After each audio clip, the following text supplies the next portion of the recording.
more than 90 countries in 24 languages to a world audience in excess of 2.8 million people.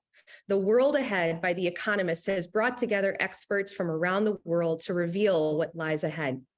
In the midst of this era that feels unpredictable and unprecedented, their insights are essential reading for individuals, professionals, and policymakers alike. The Council has a long-standing relationship with The Economist, where we have been able to bring expert-level analysis of existential issues straight to you. We are thrilled to bring this program back to you today for what looks to be an especially interesting year following so much uncertainty and change. So what truly lies ahead in 2023? Hello and welcome this afternoon. My name is Liz Brailsford, the President and CEO of the World Affairs Council of Dallas-Fort Worth. Our program today features Tom Standage, Deputy Editor of The Economist, in conversation with Council President Emeritus Jim Falk. If you haven't yet, I highly recommend that you subscribe to The Economist and keep up to date with the world ahead. I'd like to thank a few organizations and partners. Firstly, Global Santa Fe for partnering with us on this webinar. We appreciate the ability to be together virtually, and also to our sister councils around the nation, including the International Relations Council in Kansas City, the Phoenix Committee on Foreign Relations, the World Affairs Council of Jacksonville, Colorado Springs World Affairs Council, World Affairs Councils of Connecticut and Albuquerque and Greater Houston, and also the World Affairs Council of Greater Hampton Roads. We love our sister councils. I also want to thank the council's institutional partners, NEC Corporation of America, and also Lockheed Martin. We couldn't do what we do without them. I want to introduce our moderator for this afternoon's program. As I mentioned, it's Jim Falk. He's President Emeritus of our council. He was with us for 20 years before retiring in March of 2021, and now he resides in Santa Fe. He's a member of the board of Global Santa Fe, and he also is a co-host on the McQuiston program that airs weekly on KERA. And with that, I will welcome Jim and Tom. Thanks again for joining us, and I'll give it over to you. Thank you so much, Liz, and it's such fun to do this. I think, and you're kind to let me. I think I've done this program probably about 6 or 7 years, of course, with you, Tom, and then formerly with Daniel Franklin. I guess we are the warm-up act for the most important event of the day. I'd like to ask you, first, who's going to win the match? And I'm glad it's not Great Britain. You may not know, Tom, I'm the honorary consul of Morocco, so really interesting to see what's going to happen in that match. Before I introduce you, what's your thoughts? Who's going to win? I'm funnily enough, whenever I do this presentation, I've been asked a lot about who I think is going to win the World Cup. So I've been prefacing it by saying I'm not going to make predictions about the World Cup, and I'm also not providing investment advice, because a lot of people say, "What shall I do with my money next year? Everything looks terrible." So I'm gonna stick to that and not make any predictions. But I will predict that a lot of people in this country will be having, been knocked out by France, will of course be rooting for Morocco. Bravo, bravo. Well, let me just quickly introduce you. As Liz did a wonderful introduction about The Economist, and of course, you've been with, as you say, the newspaper since 1998. And in addition to being the editor of the World Ahead, you're the deputy editor of the Economist. One thing that I've always found so interesting about Economist writers that I've gotten to know over the years is that very few might have degrees in journalism. It seems that you grab some of the most esoteric topics that you can find and then train them to write like an economist journalist. You are a computer scientist by training, receiving your degrees at Oxford, and you've written a number of books, and one of my favorites is The World in Six Glasses. And you also have written a brief history of motion from the wheel to the car and what comes next. But something that is not in your resume, on the formal resume at The Economist, and I went to Wikipedia, which is not always the best source, but in this case, I found out it was, you are a drummer with a band called Sebastopol. And take a minute. Sebastopol, it's called. Sebastopol. Take a minute and tell us how you find the time to roll that in with your full-time work at The Economist. To be fair, Sebastopol I think has made 2 albums in the last 10 years, so it's not taking up a vast amount of my time. But funnily enough, it's actually the same band I've been in since I was at school, and I play in a few different bands. We also have a jazz band at the Economist where I play drums, and that band is called the Invisible Hands. And we are playing at the Christmas party next week. And on vocals, we have Samaya Keynes, who is the great grandniece of John Maynard Keynes. And unsurprisingly, she is an economics correspondent at The Economist, because of course she is. But she's also a very good singer, so she's singing with us next week. So yes, I do like to play drums in a variety of circumstances. I believe this is called bringing your whole self to work. Well, that's great. And I think Kirsten or someone over at the World Affairs Council of Dallas is going to pop up the link so that people can enjoy hearing it later today, I hope. So tell us about how long has The Economist been publishing what was, I think, The World in the Year, and then you changed the title to The World Ahead. Yes, that's right. I think this is the 37th year we've been doing it. And it used to be called, yes, The World in 2023, say. The problem with that is that you don't have a comprehensible name for the generic product. So we would call it The World in.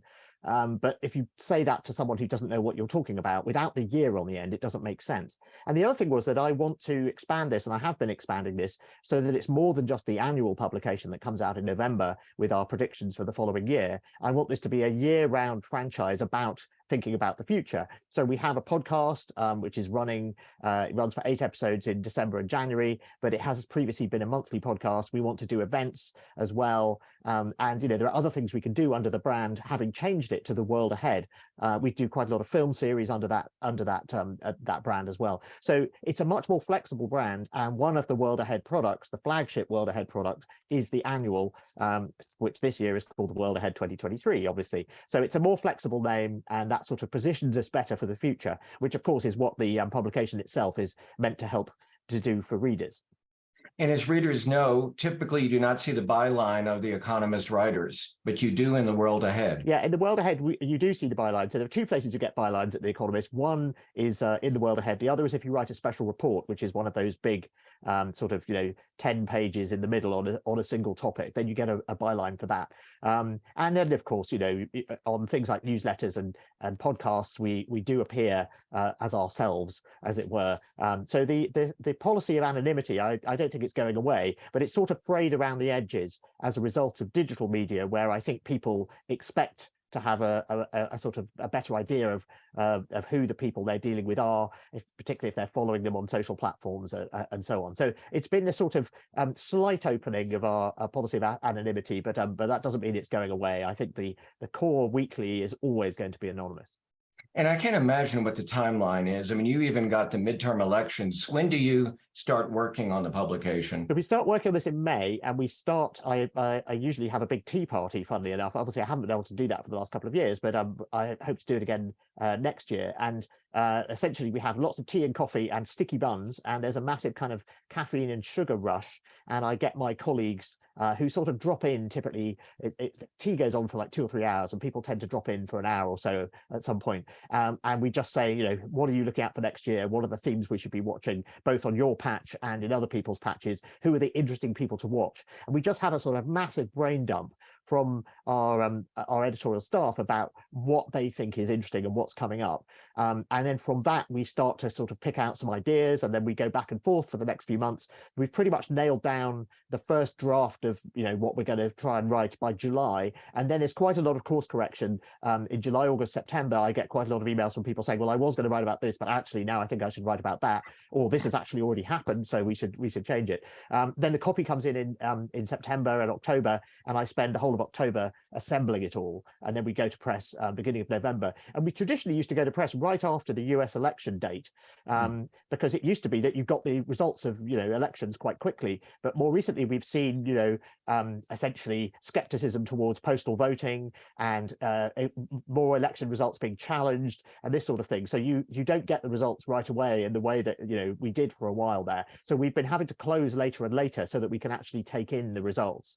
Yes, I would like, what I'd really like to happen is for the concerns that some Americans have about postal voting and and early voting to evaporate, so that the widespread use of those things can come back. Because you look at, big countries are able to have elections and produce the results on the same day. America, for some reason, doesn't seem to be capable of doing it, but it'd be great if America could do that again.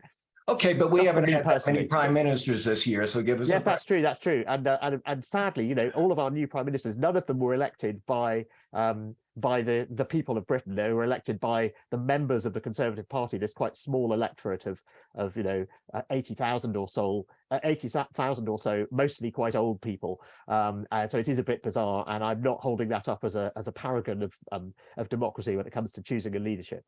Hey, before we get started with your presentation, it must be such an honor, and I wonder how easy it is for you to get some of the leaders around the world, great thinkers, to contribute columns. Yeah, it is. It's great. I mean, some of them come back straight away and say, "Yes, I'd love to write for you," which is always good. Some of them we have to chase, some are happier to do this sort of thing than others. But yes, we always try to get an interesting mix of people from politics, business, science, and the arts.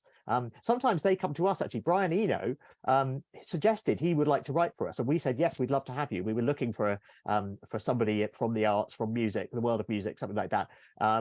So we said yes, absolutely. So yes, it's always an eclectic mix of people, and it is once again this year. And I want to remind everyone that Tom's going to give a presentation now. And so go ahead and put your questions in the Q&A box, because we really want to get in as many of your questions as we possibly can. Take it away, Tom. Okay, so I'm going to push this button here, and you should be able to see my slides. Here we go. So this is my top 10.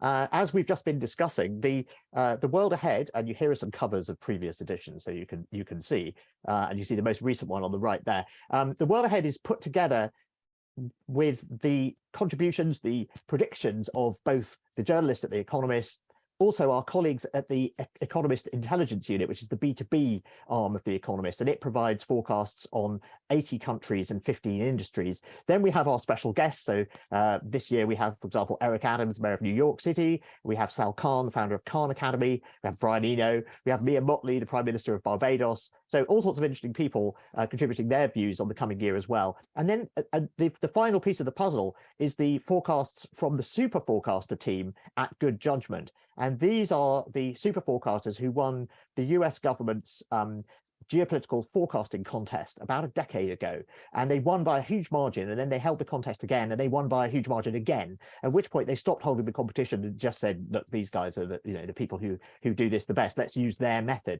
So we're very lucky that they make a handful of predictions for us every year. So I'm going to be sprinkling some of their predictions in as well, because they provide things with these very precise probability estimates is the way they like to do things.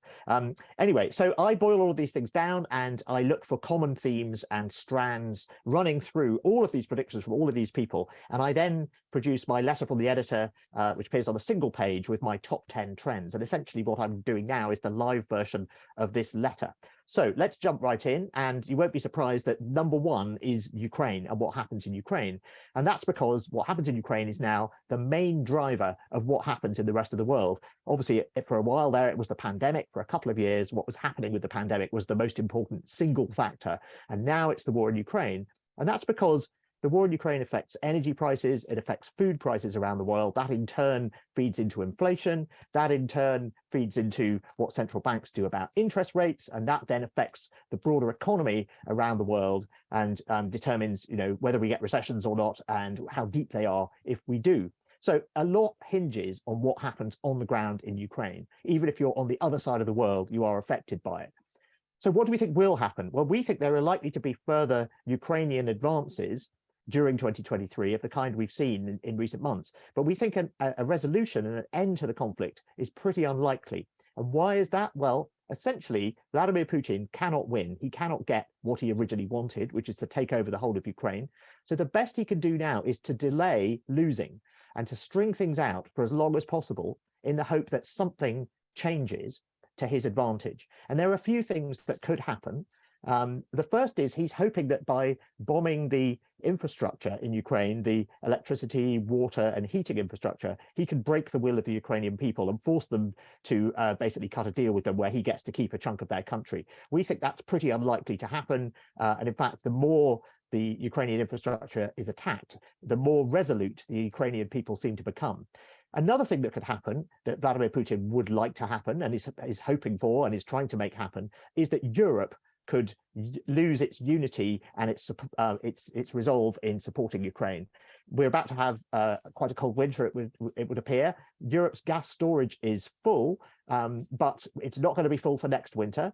And we're probably going to have a difficult time, if not during the winter, then during next year, because supporting consumers and supporting businesses in the face of high energy prices, which many governments are doing in Europe, is extremely expensive, and some countries can afford to do that more easily than others. So Germany can afford it, Italy can't. So we might see cracks in European unity in support for Ukraine. And again, that's something that Vladimir Putin would absolutely love. We think one person to keep an eye on there is Giorgia Meloni, the new Prime Minister of Italy. She has been very outspoken in her support for Ukraine, but she's in a right-wing coalition with two apologists for Vladimir Putin. So you can imagine her saying, look, we can't afford to support our companies and our consumers in Italy in the way that the Germans can. This is unfair. We're having to take all the pain. Can't we put some pressure on Zelensky to cut a deal? But of course, what Putin would really like is Donald Trump to come back in 2024. The perfect phone call that got Donald Trump impeached for the first time was with Zelensky.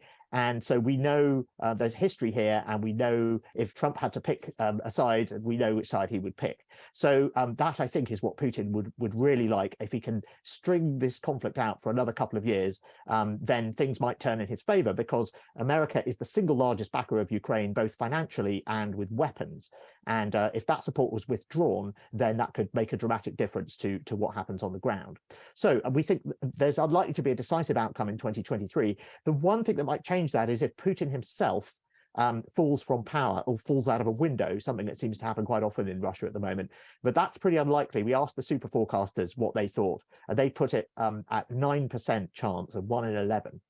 So as a result, we think that the sort of situation that we have now, the grinding stalemate, I mean, if you look at images from Ukraine, it's looking more and more like a World War I battlefield in many respects.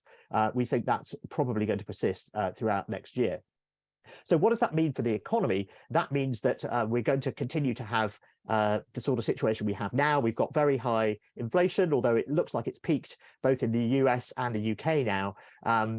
The pandemic began that wave of inflation, but the war really magnified it. And we've seen central banks around the world raising rates faster than they have in decades. And they're all doing it at the same time as well. So it's not like you've got, a downturn in one country, but other parts of the world, doing much better. Much of the rich world is having a really very coordinated downturn. So we're going to see recessions across the board in the rich world. We think a mild one in the US next year, a deeper one in Europe, and a very long one in Britain, which has probably already begun, actually.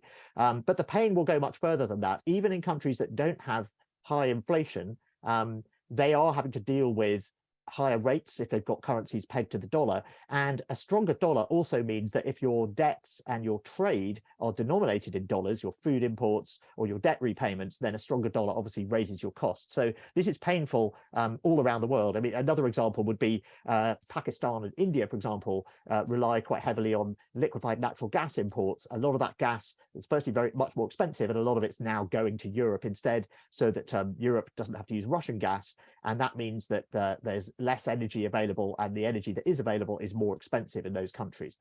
But there is a silver lining of sorts relating to the energy, and that's that the war has accelerated the switch to renewable energy.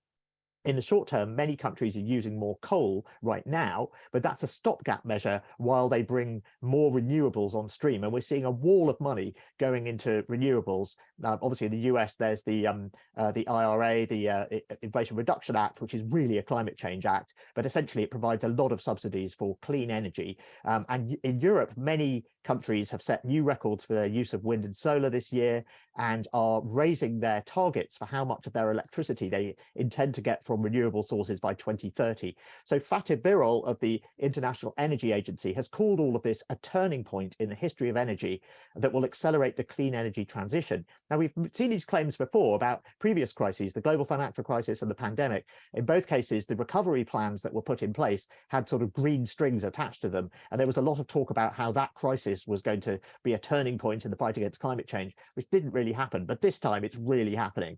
There's been a record increase in energy investment this year to $2.4 trillion, up 8%. Most of that is on clean energy. Nearly all of the growth is on clean energy. And this really is a turning point. I think it really is the case this time. European nations just don't want to be dependent on Russian gas anymore. And essentially concerns about energy security are what is driving this, and also cost. It's cheaper to get wind and solar going than to import LNG. And so even if you don't believe in climate change, and you should believe in climate change, it is real, but even if you don't, you have very good reasons to invest in renewable energy, so that you don't have to buy hydrocarbons from autocrats, and so that you don't have to pay so much for energy, and so you control your own energy supply in the future. And it's not just wind and solar. Nuclear is benefiting from this too. Old existing nuclear power stations are being kept on for longer, and essentially new ones are being planned. Britain, we were thinking about cancelling a new one. We decided to go ahead with it, even though we've got very little money in the piggy bank, and that was the right choice, I think. And then the other winner here is hydrogen, and green hydrogen in particular, a way of decarbonising various things like steel making, cement making. It's absolutely useless for road transport. Don't bother with hydrogen for that, but it could also be used for things like shipping. So there's suddenly a lot more interest in hydrogen and using that as part of the energy mix in the future. And in fact, what's really interesting is that there's so much money now going into clean energy technologies that we're seeing bickering between the US and Europe over whether those subsidies are fair. And I think this is a high-class problem to have. I think when you're arguing about, whether your industrial policy is fair or not, because so much money is going into renewable energy, I think that's a sign that things are going in the right direction. Okay, another theme for next year is going to be China and whether China has peaked. Now, in one sense, China will peak next year, and that's population. So if you look at this chart, the blob on the left is China's population, which will peak next year and then start declining. And just as it peaks, it's overtaken by India's population, which continues to grow. This overtaking will happen sometime in the middle of April, and the population of both nations at that point will be 1.43 billion people each. And China's population has been aging for a long time, and it will then be aging and shrinking. India's population will continue to grow and is a much younger workforce, and a much younger population more generally. So there's a demographic dividend coming to India. India will be growing faster next year as well. It will be the fastest growing large economy. It will grow at more than 5%, whereas China will be growing at less than 5%.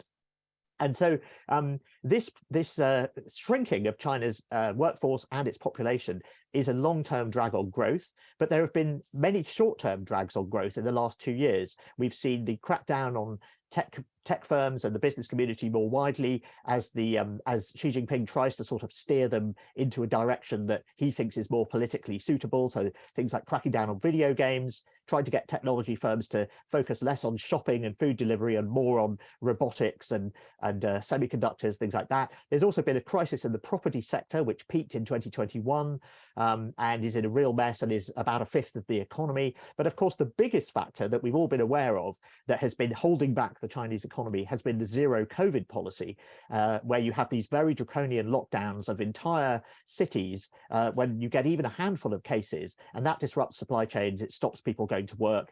It stops factories from opening, and that has proved to be extremely unpopular. And it's also not working anymore. The Omicron variant is so spreadable that these very, very dramatic lockdowns don't really work against it. And this is all adding up, not just hampering economic activity. It's extremely expensive to maintain the zero COVID policy. By one estimate, China is spending 1.5% of GDP, which adds up to $250 billion this year just on COVID testing. So you can see why there's been public unrest and protests against this, and also why China is starting to loosen the very strict controls. Now, that could be a very bumpy ride. We could get a big exit wave of a lot of cases, tens of millions of cases, and hundreds of thousands or millions of deaths because China is not a well-vaccinated country. The zero COVID policy worked very well for the first couple of years, but the government didn't take advantage of the time that this bought them to vaccinate its elderly population. And where it has vaccinated the elderly population, it's done it using homegrown vaccines, which aren't as effective as the Western ones. So if you put all of this together, we think that you can make a case that China's era of rapid catch-up growth may have ended. It's not going to grow faster than 4% next year or the year after. And in fact, it may never grow faster than sorry, it's not going to grow faster than 5% next year or 2024. And it may never do so again. It may now be in the classic middle income trap. And some people are starting to say that, and here's another chart, that China's economy may now never overtake America's in size. Now, this is something that we've talked about as a sort of inevitability that sooner or later China would overtake America as the world's largest economy. That may never happen. And, some people will remember the predictions that were made about Japan in this regard in the 1980s. It was also assumed that it would overtake America, and it never did. So, might the same now be happening again with China? We'll see. I think the big question here, so there's hence lots of talk about, I think, peak China next year. A big question here is going to be whether a slower growing, weaker China will be a more dangerous China, and might that make it more likely to take on Taiwan? And we'll come back to that in a minute. Meanwhile, let's move on to America.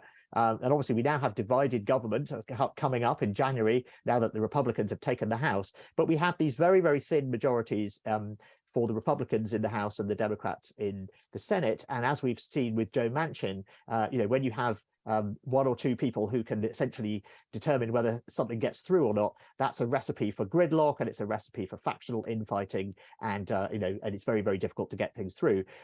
We can expect to see conflict both between and within the two main parties next year as they gear up for 2024. Republicans obviously are going to launch lots of investigations into Hunter Biden and his laptop. Will they manage to equal the number of investigations into Benghazi? We'll see, but there's bound to be a lot of that sort of thing. And meanwhile, the cultural divides on guns, abortion, the teaching of race and history in schools, and so on, show no signs of getting any better. They're just going to continue to deepen.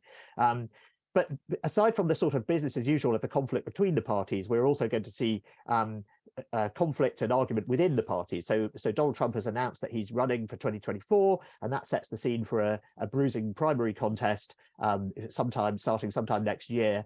And at the same time, Joe Biden is under pressure, despite having done better than expected in the midterms, to say that he won't run again. He's quietly being told, come on, you could get a lot more done in your last 2 years if you decided that you were going to step aside. You'd be the elder statesman. You might find it easier to peel off some moderate Republicans and get a few bills through if you're not the guy for the other team who's running for the presidency in 2024.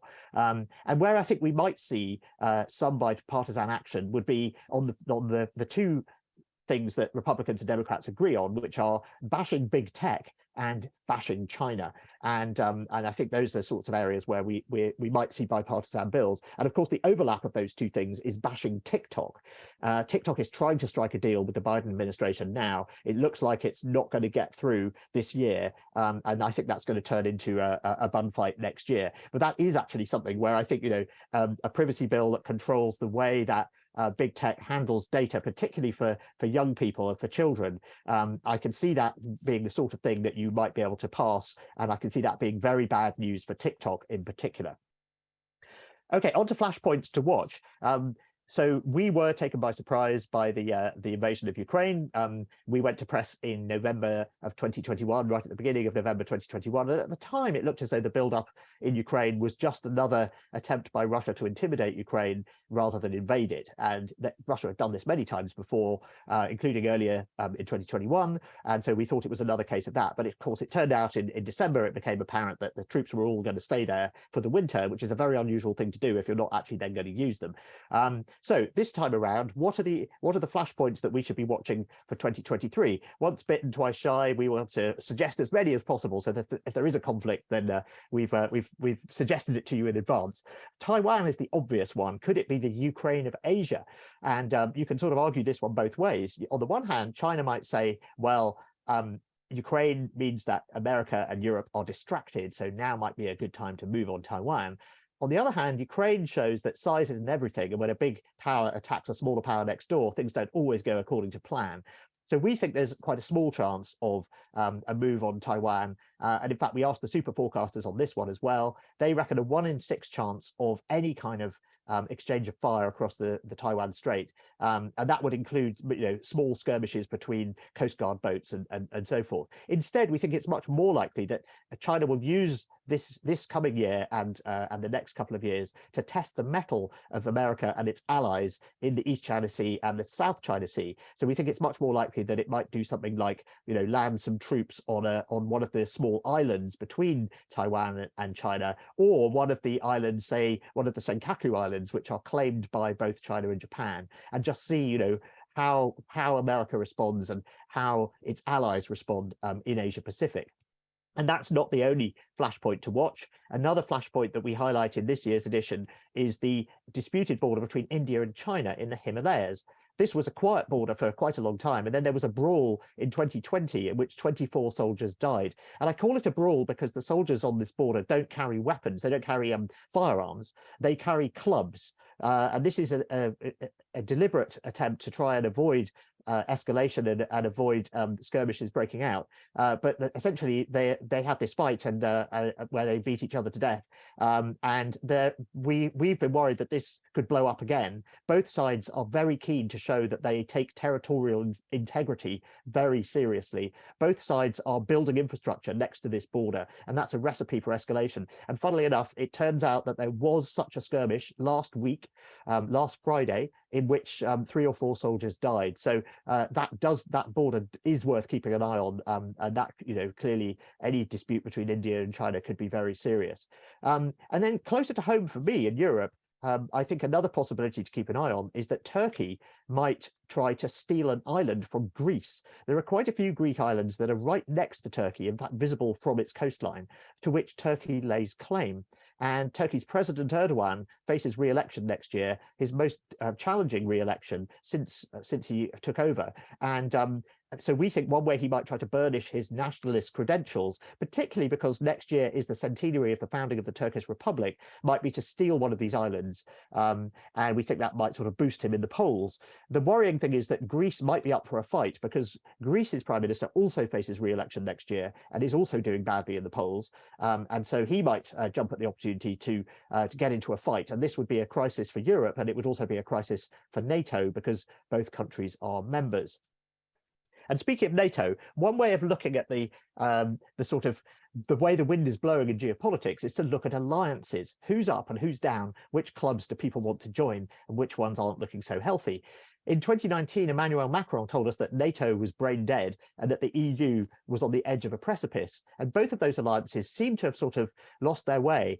Donald Trump talked about pulling out of NATO, and the EU obviously had lost Britain and had internal fights going on with Poland and Hungary and so on. And one of the consequences of the war in Ukraine has been to give NATO a new sense of power and cohesion and new sense of unity, and remind everybody why it's there. And of course, Finland and Sweden now want to join it as well, and hope to next year. And the EU has also been reminded why it's there too. And more broadly, I think, people have been reminded by this whole situation of the need to defend democracy. Democracy doesn't defend itself. You actually have to do something. So I think there was a tendency, and I think Britain was the worst offender on this front, to assume that to sort of take the benefits of unification of Europe through the EU and just sort of say, well, to bank that and to say peace just happens on its own. We don't need to be a part of this club anymore. It doesn't just happen on its own. And so I think we've all been reminded of that.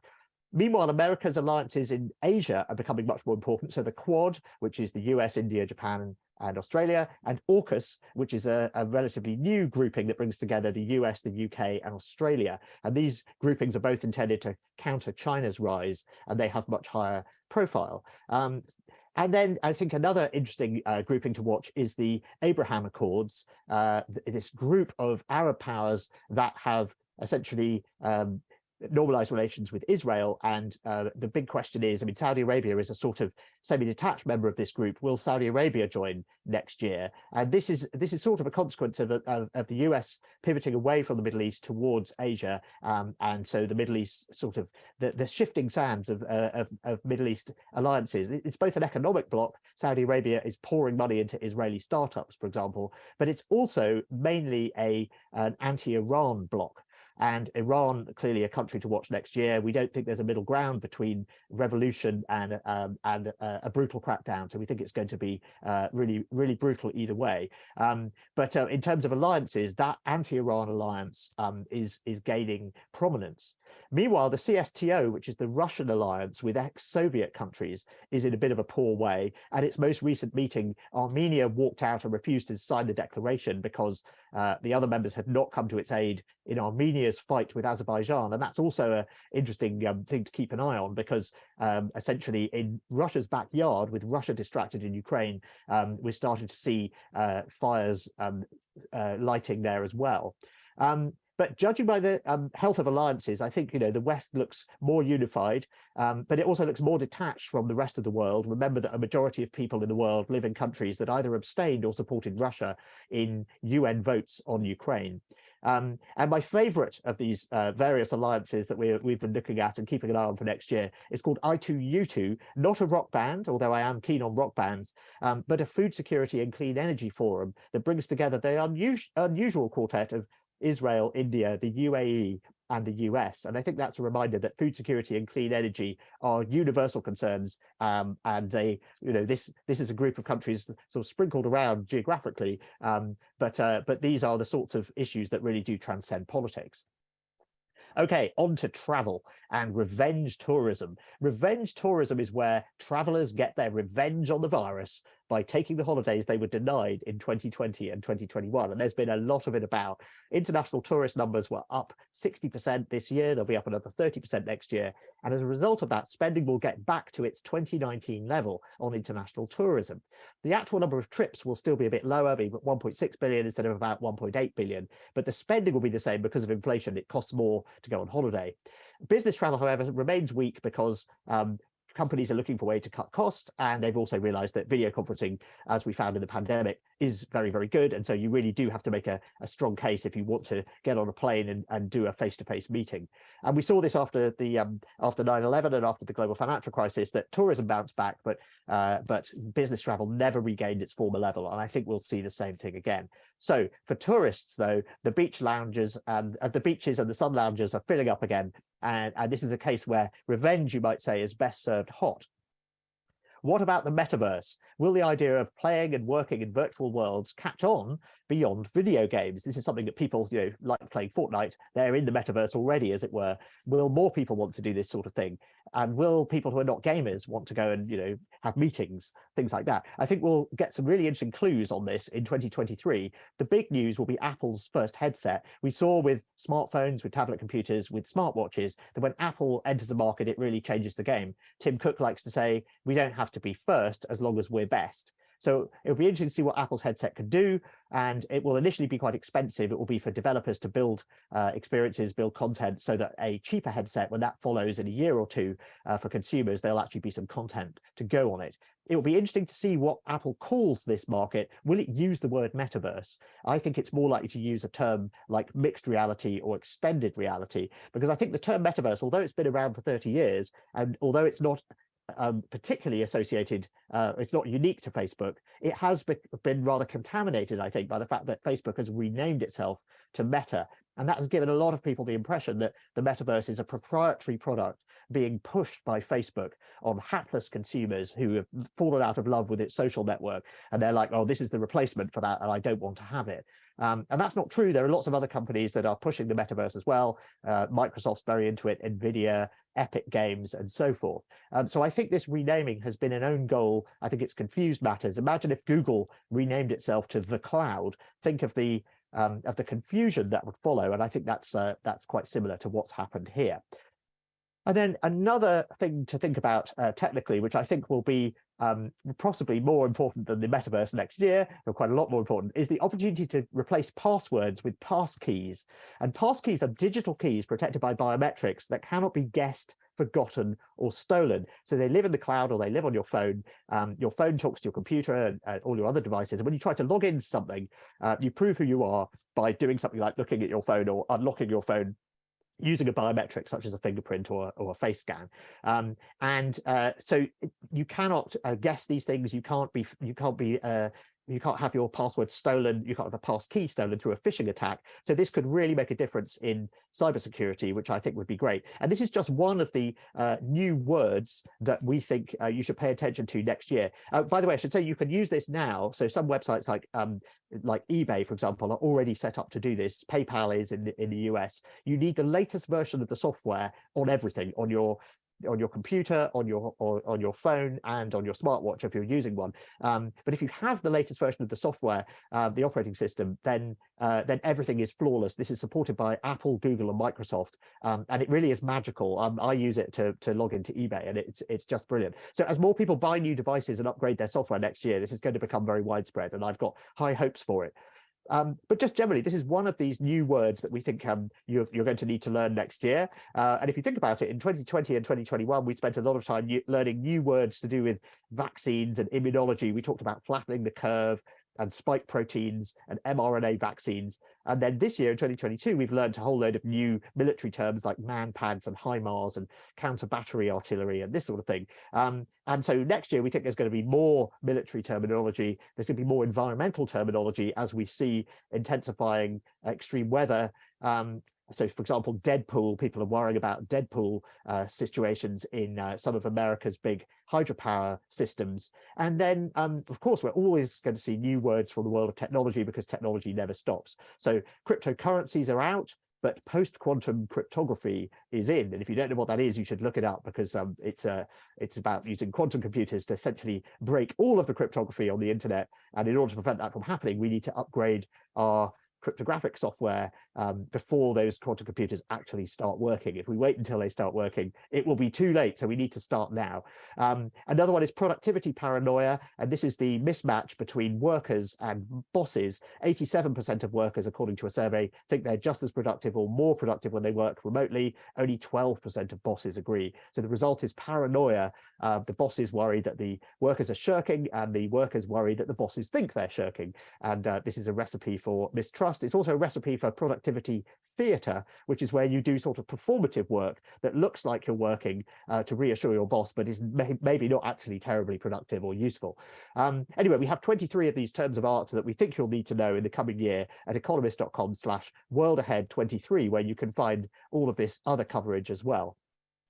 Finally, in retrospect, the pandemic marks the end of a period of relative stability in geopolitics and economics. We had low interest rates, we had low inflation, and we didn't have conflict between great powers. And today we see a much more unstable world. We've got the unpredictability of geopolitics, we've got the return of great power conflict, albeit through the proxy of Ukraine. We have the aftershocks of the pandemic with this exit wave coming in China, which could disrupt supply chains in China and affect inflation all around the world. We've got inflation and economic upheaval, the return of stagflation from the 1970s. But in addition to all of that, we've got extreme weather events. And of course, we have rapid social and technological change. So unpredictability is now the new normal, and there is no getting away from it. So we hope that Reading the World Ahead 2023 will help you face this new reality with confidence. And I wish you the best of luck in navigating the ups and downs of 2023. Thanks for listening. And now let's go to Q&A. I'm not sure if the glass is half full or half empty hearing that. A bit of both. I mean, I had the silver lining of the energy transition. And I think there are two other silver linings you can pull out. One is that this greater unity among the Western powers, I think that's a good sign. People were worried about NATO there for a while. I hope Donald Trump doesn't come back and try and blow it all up again. But I think the fact that sort of the Western powers have been given a new sense of purpose and unity is a very good thing. And also, the importance of defending democracy we've been reminded of that. And then the other silver lining is connected to China. It's not connected to the war in Ukraine, but it's the fact that I mean, when China has a bad time, that is bad for the world. It slows down economic growth for the world, and so forth. And obviously, it's not great for China. But it does rather undermine the idea of the Chinese model as an alternative to Western democratic capitalism. So this idea that, some countries were saying, we're going to follow a Chinese model, and they use that as an excuse for repression.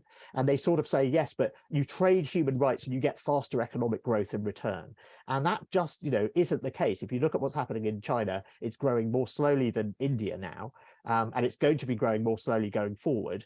And also people are increasingly not happy with that deal. We saw these unprecedented protests, the most dramatic protests since Xi Jinping took over.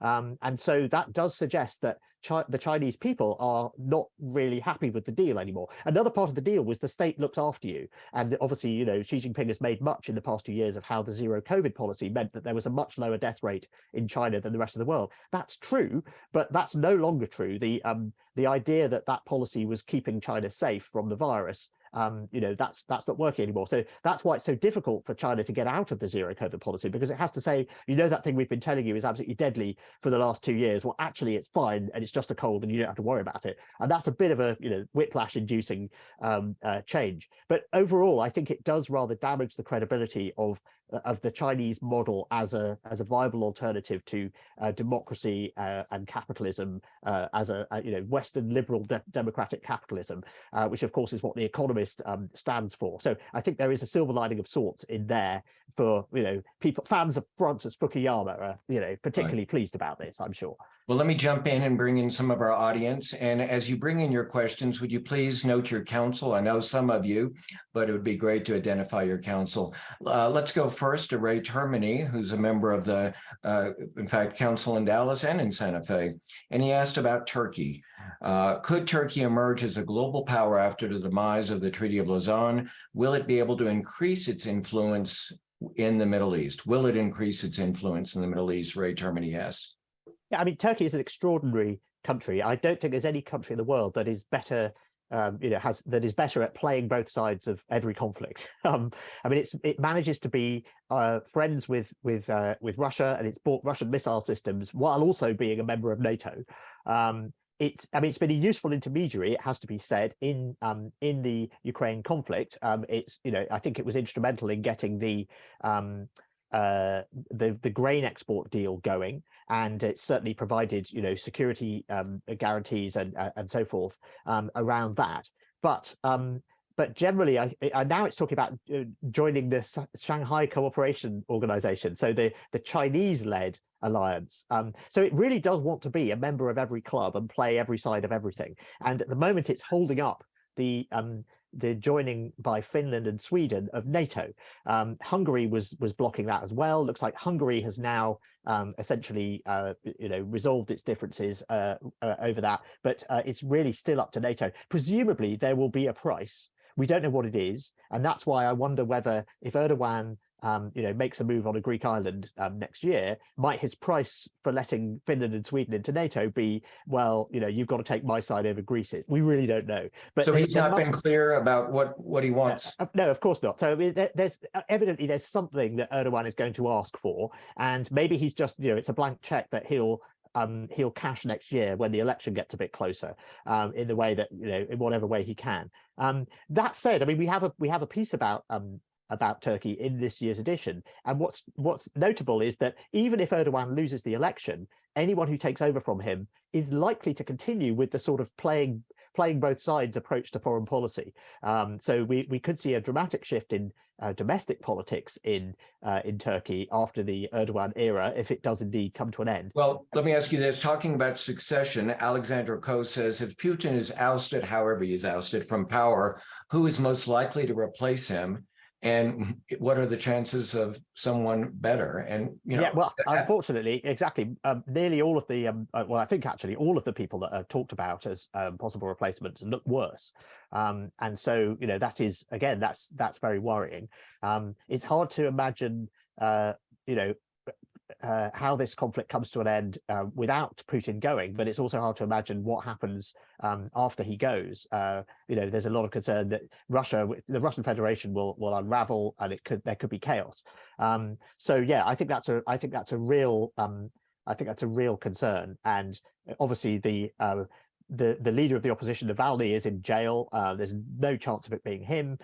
So all the alternatives are worse, and that's really what's so scary about this whole situation. And you can see this is why people say, well, we need to give Putin an off ramp. We need to let him save face. And you go, well, how can you? He's invaded a sovereign country next door. But there are people making the argument, well, he might be the least bad option compared with some of these alternatives. So it won't surprise you that we have a number of questions about crypto, and I'll add on to that. What's going to happen to Elon Musk?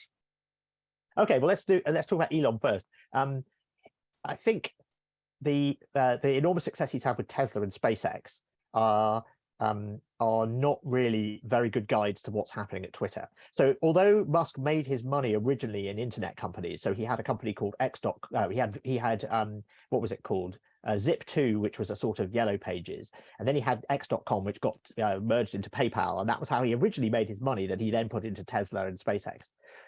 So he did start with internet companies, but he's actually made his fortune building physical things, building cars and rockets. And I think the cars and the rockets, so Tesla and SpaceX, are interesting companies because they both have very clear missions. Tesla wants to decarbonize road transport and accelerate the transition to clean energy, and it's done that already. It's succeeded. If Tesla disappeared tomorrow, it has evidently, clearly changed the trajectory of the car industry already. And then SpaceX wants to reduce the cost of access to space, which it has done dramatically. It's about to do it again with its new rocket Starship, which will fly early next year. And of course, really what Musk wants to do is establish a human base on Mars as an insurance policy against humanity being wiped out on Earth. So there's very, very dramatic missions with both of those companies. Twitter does not have a mission. And you can see Musk occasionally kind of noodling on Twitter where he's trying to stake out a mission for Twitter. He wants it to be the most, credible source of information on the internet or something like that, which is, good luck with that. So the difficulty is you can get people to work long hours and put up with a mercurial boss if they believe in the mission, and Twitter doesn't have a mission. The other big difference is that in the case of Tesla and SpaceX, the laws of physics are keeping Elon Musk honest. You can see if the rocket blows up or if the car crashes.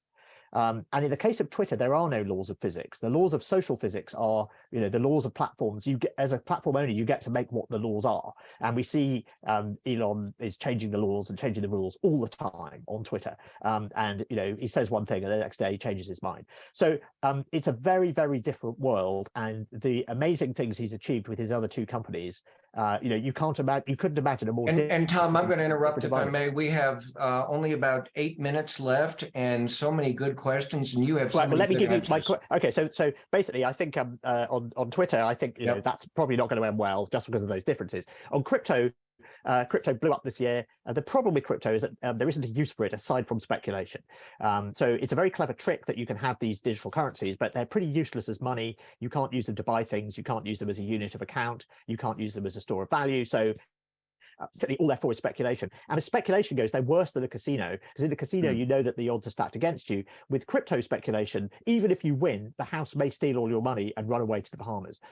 So I think essentially the prices were kept up by more people coming in. It was a Ponzi scheme in effect, and people have realized that there is no there. And unless a sort of mainstream use for the technology can be found, I really don't think there is. And so the onus is really on believers in cryptocurrencies and blockchains to come up with a use that everyday people can make for this, other than speculation, which is clearly, a bad thing. So we have a question from George Wincevich. He's a member of the Dallas-Fort Worth Council. Based on China's growth slowing, what do you see as the future for the Belt and Road Initiative? Well, the Belt and Road Initiative was in trouble anyway, and they've sort of got a bit quiet on it. I think the interesting thing to look at, and we have a piece on this in World Ahead, is what happens with China's digital currency. And this sort of connects to the previous question. It's not a cryptocurrency, it's a central bank digital currency. And so far it's being used by about 150 million people inside China. But what we speculate is whether China might start to try and have some of its trade, particularly with its Belt and Road partners, settled using this new digital yuan. And it's starting to set up the plumbing for international transactions transactions around this currency. So everyone is watching this currency very closely anyway, because China's digital CBDC is the most furthest advanced. And obviously there are wonderful things you can do with a CBDC domestically. It gives you sort of superpowers as a central bank. But we think that the international uses of it could, reducing its reliance on the dollar and on international payment systems that America controls, we think that could be part of China's agenda as well. So keep an eye on that, because the Belt and Road will be where you would see that happening first. And so from Greg Vucic, who is in Albuquerque, to what extent do you see a push by not great powers to change the influence away from the dominant countries in the current world order? And he's mentioning Brazil, South Africa, and the rest of the global South. So medium-sized powers are in a difficult situation, because increasingly, as tensions rise between America and China, they're being asked to pick sides, and they don't want to in many cases. Indonesia doesn't want to pick sides, India doesn't want to pick sides, and it's kind of being forced to. So yes, one of the things people are talking about for next year is the BRICS and whether the BRICS will expand. The BRICS, is this sort of rather informal. It was coined as an acronym, wasn't it, by an investment banker? But people are talking about adding more countries to the BRICS, and in particular, adding Saudi Arabia. And that way you'd have an even heftier counterweight to Western-led economic blocs like the G7. So I think that would be a way for some of these medium-sized powers to sort of try to increase their influence through these larger blocs with India and China in them, which are much bigger players. Molly Brady from Jacksonville says, do you track your hits and misses, your forecast for prior years? Yes, we do. And I have to write an article every year saying how we did. And I also score the super forecasters and how they did. They got 5 out of 8 last year. The 3 they got wrong were all the result of Omicron. We expected a new variant, but not as soon. And because it arrived sooner than expected, economic growth was less than expected. And US travel didn't get back to the level we expected it to. So the 3 things they got wrong were actually all the same thing. In our case, we obviously, our big miss was we didn't anticipate the invasion of Ukraine. And we were also too optimistic about, as a result of that, we were too optimistic about inflation working its way through the system in 2022. The war means inflation will be higher for much longer. Right. So we got those wrong, but we got a lot of other things right. The midterm elections. And before I turn it over to Liz, let me just say, I'm sorry we didn't get to all your questions. They were on Haiti and Brazil and many other countries. And in the world ahead, you have that terrific section at the back where you analyze how many countries and give updates. It's about 80 countries in the middle and 15 industries. So yes, there's some of these questions may be answered. So many of the questions are going to be answered there. Tom, always great to see you. Let me wish everybody happy holidays, happy New Year, Merry Christmas. And Liz, back to you. Thanks again. This is one of the most fascinating programs that we have. It's one of our favorites. So fun. Thank you for an excellent conversation. 3 things before we part. First, join your local World Affairs Council if you're not a member yet, including us here at the World Affairs Council of Dallas-Fort Worth. Also, don't forget to join us tomorrow at our member social, our open house here at the office. Register on our website. And last, happy holidays to all. I thank you for your time and bid you a good afternoon.